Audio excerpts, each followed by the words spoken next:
आजकल लोग अपने हित के लिए परिवार के लोगों की बलि चढ़ा देते हैं। कैसे करते हैं और हिम्मत कहाँ से जाती है, ये तो भगवान बताए। नमस्कार, मैं गोविंद आप लोगों का स्वागत करता हूँ इस चैनल पे, जो 100 साल पुरानी कहानी है, जिसका मैंने शॉर्ट वीडियो में कमेंट में पूछा था किसको सुनने किसको नहीं। तो जिसने यस लिख के भेजा है, मैं उसके लिए कहानी बना रहा हूँ। कहानी की शुरुआत होती है दीपक और शीतल से। दीपक शीतल दो गांव अलग अलग जाति और अलग अलग उसी दो गांव से थे जिनके ऊपर शराब था। वे दोनों लोग इस शराब के बारे में नहीं पता था। हालांकि पता तो उनके पिता को भी नहीं था, ना ही माँ को पता था। ज़्यादातर इसके बारे में बहुत लोग वाग भूल चुके थे। खैर, जब दो लोग प्यार करते हैं तो उन्हें इस बात से मतलब नहीं होता वो किस जाति के हैं, किस संप्रदाय के हैं, या किस घर के हैं, या अमीरी गरीबी, उन्हें इस बात से मतलब नहीं होता। उन्हें बस किसी भी तरह से शादी करनी होती है। और दीपक और शीतल ने भी यही करा कि उन्होंने दोनों ने शादी करने के बारे में सोचा। लेकिन इन दोनों की शादी के बीच में रुकावट आ गई इनके माता पिता, क्योंकि वे दोनों अलग अलग जाति के थे। जाति के एक जैसे ना होने की वजह से परिवार के लोग राजी नहीं हुए और उन्होंने इस रिश्ते से मना कर दिया। फिर उन्होंने भागने की सोची और भागने में मदद करी दीपक के चाचा ने। दीपक के चाचा ने पहले से ही एक घर ऐसा देख रखा था जहाँ पे दीपक और शीतल को रुकना था, और दीपक के चाचा ने उन दोनों को भगाकर उनके घर से उसी घर में शिफ्ट करवा दिया और वहाँ पे उन दोनों से मिलकर कहा कि मैं तुम दोनों की 3 दिन बाद शादी करवा दूंगा। कि दीपक के चाचा ने ऐसा क्यों किया? जहाँ की दीपक के चाचा ने जो किया अपने हित के लिए किया या दीपक के हित के लिए, उसे भी इस बात का पता नहीं था कि मेरे परिवार में मेरा भी बुरा करने वाला कोई है जिसे मैं सबसे ज़्यादा चाहता हूँ। जब तक दीपक को पता चलता तब तक बहुत देर हो चुकी थी। दीपक के पापा ढूंढ रहे थे दीपक और शीतल को। दोनों लोग ये कह रहे थे जो जहाँ मिल जाए उसे मार देंगे, लेकिन दीपक के चाचा ने छुपा रखा था इन दोनों को। आखिर ऐसा क्यों? दीपक के चाचा ने अपने बड़े भाई को क्यों नहीं बताया कि दीपक मेरे पास में है और मैंने उसे छुपा रखा है? क्योंकि परिवार में कई बार ऐसे भी लोग होते हैं जो अपने हित के लिए दूसरों की भी बलि चढ़ा देते हैं, फिर चाहे वो तुम्हारा कितना अजीज हो या चाहे कितना कीमती हो। समझदारी से चलो। दीपक के चाचा ने अपने बड़े भाई को बिल्कुल नहीं बताया कि दीपक मेरे पास है, और इसी वजह से दो परिवारों के बीच में झगड़े होने लगे, और इन दोनों के झगड़े के होने की वजह से पंचायत बुलाई गई। जब पंचायत बुलाई गई, पंचायत में जो महिला मुखिया थी उसे बहुत कुछ पता था इन दोनों गांव के बारे में और इन दोनों जातों के बारे में, क्योंकि इन दोनों गांव से उसका पुराना नाता था। महिला ने यह कहा, यानी कि सरपंच ने, कि तुम दोनों के बच्चों ने जो किया है तुम्हें इस बात का पता भी है, ऐसा क्या कर दिया? उसे नहीं पता, उन दोनों को नहीं पता था, दीपक की मम्मी और पापा को और शीतल के मम्मी पापा को, कि ऐसा क्या हो। महिला मुखिया ने सीधा सीधा कहा, तुम्हारे बच्चों ने 100 साल पुराना श्राप जीवित कर दिया। उसके दीपक के मम्मी और पापा और शीतल के मम्मी पापा दोनों लोग शॉक हो गए कि ऐसा क्या है ये। कुछ लोगों ने तो अनदेखा किया और कुछ लोगों ने अनसुना किया और कुछ ने माना कि हाँ ऐसा होता है, पहले भी ऐसा हो चुका है। तो दोनों लोग के माता पिता डर गए। सरपंच ने सीधा सीधा कहा कि जहाँ भी मिले उन दोनों को किसी तरह अपने घर लेके आओ, किसी तरह, ऐसा ना हो इस श्राप का असर दिखाई देने लगे। सरपंच ने बस इतना कहा और सब लोगों को घर भेज दिया और खुद चली गई पंचायत खत्म करके। इधर ढूंढाई चल रही थी और दीपक का चाचा को इस बारे में बहुत अच्छी तरह पता था, क्योंकि दीपक के चाचा ने ही जानबूझकर ऐसा कदम उठवाया। उसे पता था कि अगर ये ऐसा कदम उठाएगा तो जान से मारा जाएगा। उसके चाचा ने उसे अपने हित के लिए उसे भेंट चढ़ा दिया। लेकिन कभी कभार कुदरती भी कुछ ऐसा खेल खेलती है कि इंसानों के पास से उल्टे पड़ जाते हैं। तो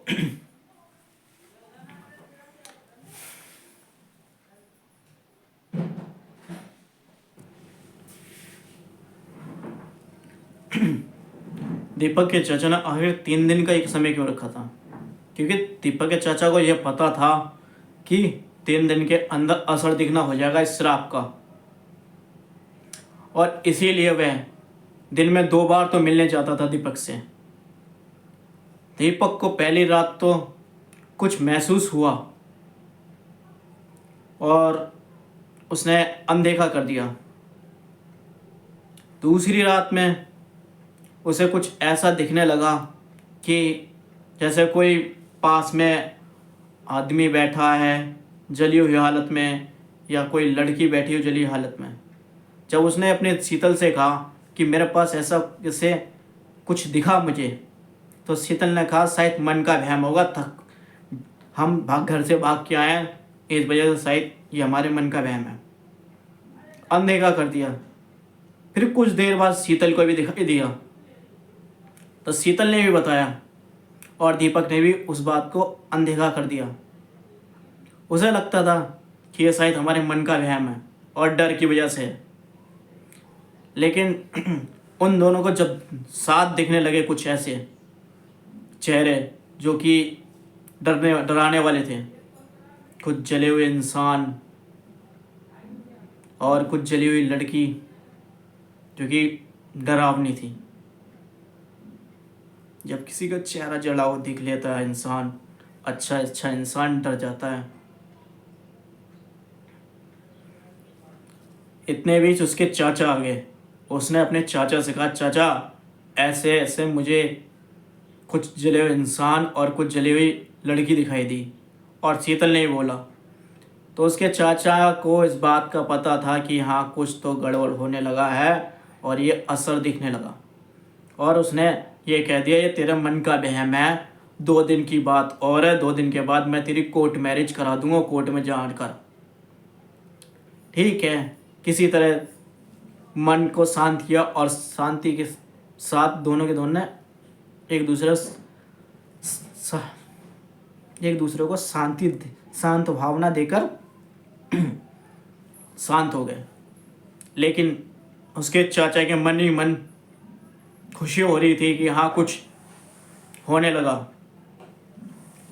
हालांकि दिख तो उसके चाचा को भी रहा था, लेकिन उसके चाचा ने जानबूझ के अनदेखा किया, क्योंकि अगर वो भी इस मामले इन चीज़ों को वो कह देता हाँ मुझे भी दिखाई दे रहा है, तो उसका बना बनाया प्लान कैंसिल हो जाता और शायद राज पता चल जाता। वो बस किसी तरह 3 दिन काटना चाहता कि 3 दिन के अंदर दोनों लोगों को अपनी जान से हाथ धोना पड़ेगा। और दीपक का चाचा कह के चला गया मिलजुल के। अगले दिन तीसरा दिन आखिरी दिन था, जिस दिन दीपक की और शीतल की शादी होनी थी और उसी दिन जान जानी थी। और वो दिन था अमावस्या का। शादी भी उसी दिन होनी थी और मरना भी उन्हें उसी दिन था। इतने बीच सरपंच ने अपने दिमाग में कुछ आइडिया लगाया और कहा कि अगर ये शादी हो गई तो दीपक और शीतल दोनों मारे जाएंगे, जिस तरह आज से वीरा और सोनी मारे गए थे। तो सरपंच ने उठ के तुरंत कोर्ट की तरफ गए। वहाँ पे दीपक और शीतल वहाँ पे कोर्ट के अंदर जा रहे थे। तो सरपंच ने देख लिया और कहा कि दीपक रुक जाओ और शीतल रुक जाओ, तुमसे कुछ ज़रूरी बात करनी है। दीपक ने साफ साफ मना कर दिया, मुझे कोई बात नहीं करनी। हो सकता है तुम मेरे मम्मी पापा के साथ आए हो जो कि हमें जान से मार देंगे। वो वहाँ से भागने लगे। इतने बीच सरपंच भी बीच में भागती हुई पीछे पीछे आई। रोड के दोनों तरफ, एक तरफ सरपंच खड़ी थी, एक तरफ दीपक और शीतल खड़ी थी। दोनों तरफ सरपंच ने सीधा सीधा कहा कि जो तुम शादी करने जा रहे हो तुम्हारी कामयाब शादी नहीं होएगी। दीपक और शीतल सुनने लगे, कहने लगे ऐसा क्यों? उसने कहा वीरा और सोनी का श्राप तुम दोनों को मिलने नहीं देगा।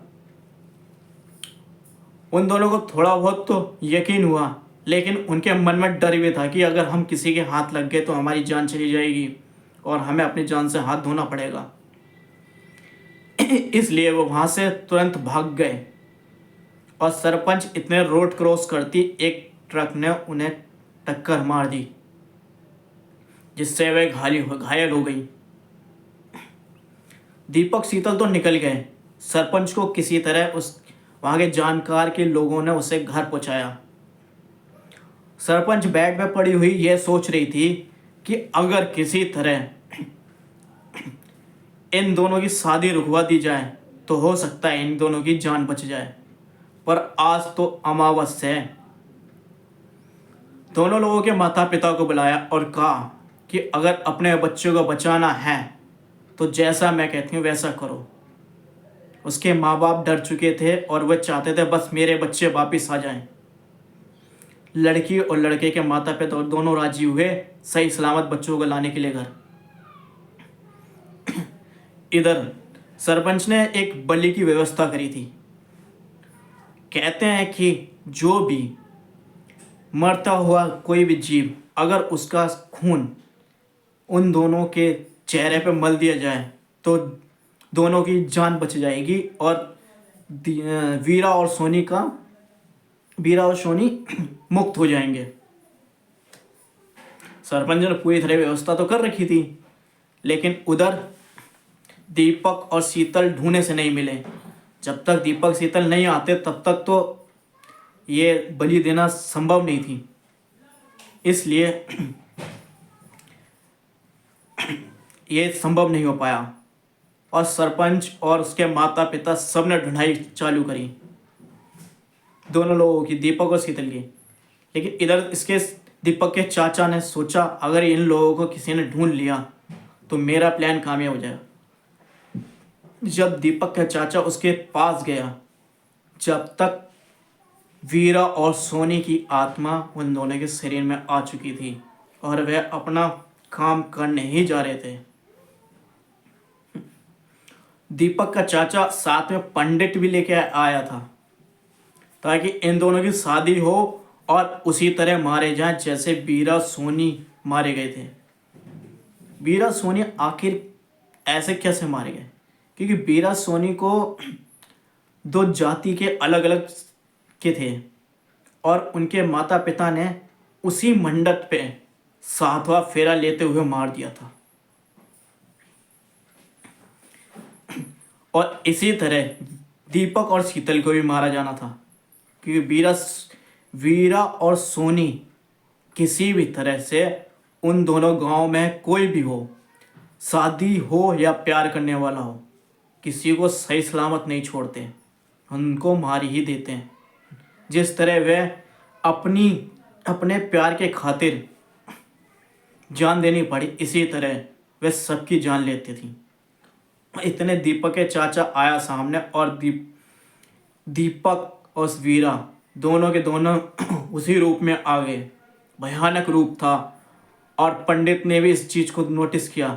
पंडित वहाँ से भागना कोशिश कर रहा था और दीपक का चाचा भी, लेकिन दोनों के दोनों भाग नहीं पाए क्योंकि गेट बंद हो चुका था अपने आप। क्योंकि जब ये बुरी शक्तियाँ पास में होती हैं ना, तो कुछ हाथ पैर और कुछ अकल भी काम करना बंद हो जाती है, क्योंकि फिर ये अपना खेल दिखाती हैं। इनके खेल में जो फंस गया ना, जल्दी से निकलता नहीं है।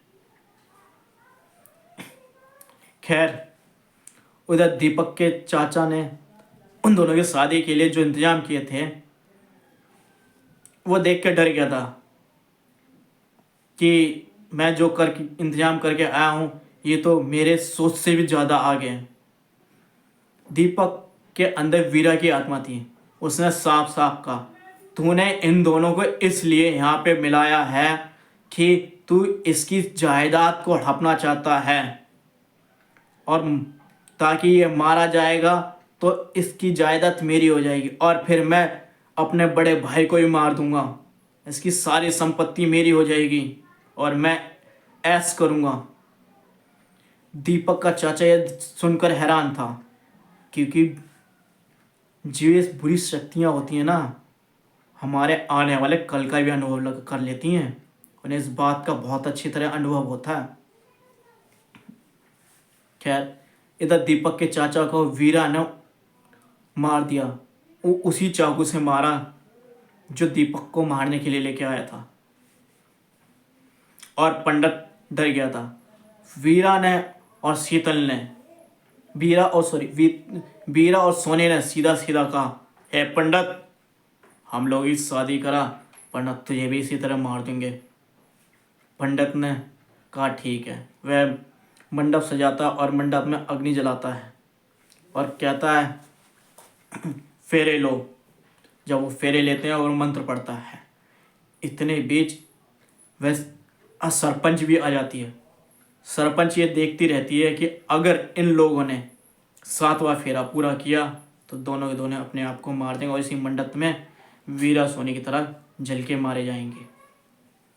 सरपंच ने इधर ना देखा उधर देखा, उसी चाकू जिस चाकू से दीपक के चाचा को मारा था, उसी चाकू से सरपंच ने अपने पेट में मार के और अपना खून को उसके दोनों के चेहरे पे मल दिया और कहा कि जो हमारे पूर्वजों ने गलती की थी उसके के लिए इन दोनों को क्षमा करो। हालांकि वीरा और सोनू को इस बारे में पता भी नहीं था कि हाँ, अगर ये खून लग जाएगा तो हम लोग इस श्राप से मुक्त हो जाएंगे। जब तक उन्हें इस बात का एहसास होता, वह खून लग चुका था उन दोनों के चेहरे पर और वो दोनों हंस रहे थे। उनकी हंसी से कुछ देर बाद चीखें में बदल गई और वीरा और सोनी मुक्त हो गए और दीपक शीतल बच गए।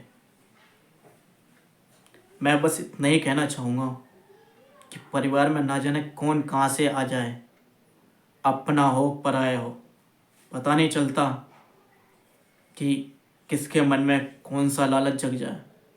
तो थोड़ी अपनी बुद्धि का भी उपयोग करें। नमस्कार, मैं गोविंद अगली कहानी के साथ आऊँगा जो डरावने वाली होगी।